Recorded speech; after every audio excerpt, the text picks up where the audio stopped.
के मंदिर में आज भंडारा है, बाबा ने हाथों से खिचड़ी बनाया है। खिचड़ी खिला दे साईनाथ हमको, खिचड़ी खिला दे, बिगड़ी बना दे साईनाथ, सबकी बिगड़ी बना दे। जन्मों से भूखे हैं, भूख मिटाना है, साईं के हाथों से खिचड़ी ये खाना है। खिचड़ी खिला दे साईनाथ हमको, खिचड़ी खिला दे, बिगड़ी बना दे साईनाथ, सबकी बिगड़ी बना दे। खिचड़ी खिला दे साईनाथ हमको, खिचड़ी खिला दे, बिगड़ी बना दे साईनाथ, सबकी बिगड़ी बना दे।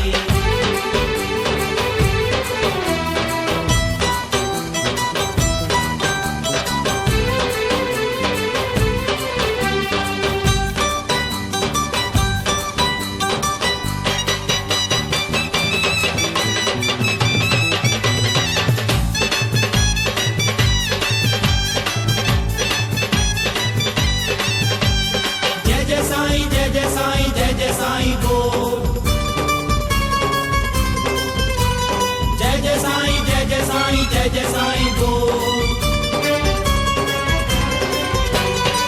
शिरडी में साईं तुमने सबका भाग जगाया था, धन्य हुए वो लोग जिन्हें तुमने खिचड़ी खिलाया था।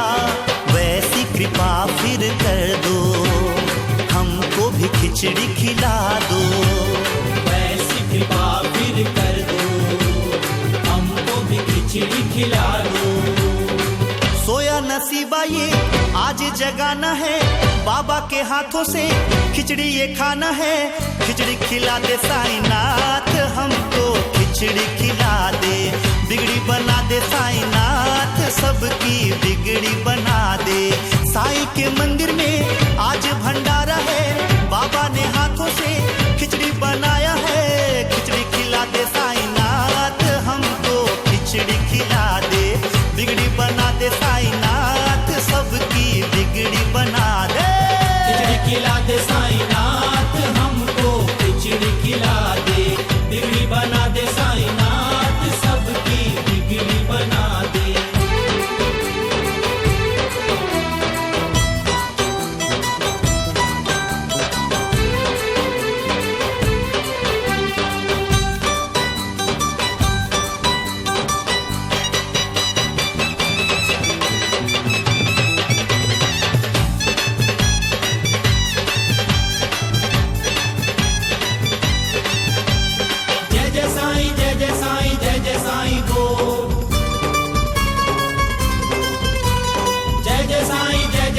जय जय साईं बोल।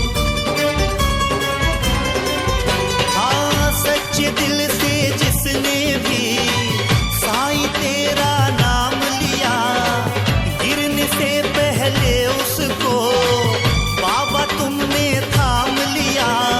अपने हाथ उठा लो, साईं की महिमा गा लो। अपने हाथ उठा लो, साईं की महिमा गा लो। साईं ने भक्तों को भेजा बुलावा है, अपने ही हाथों से खिचड़ी बनाया है। खिचड़ी खिला दे साईनाथ हमको, खिचड़ी खिला दे, बिगड़ी बना दे साईनाथ, सबकी बिगड़ी बना दे। खिचड़ी खिला दे साईनाथ हमको, खिचड़ी खिला दे, बिगड़ी बना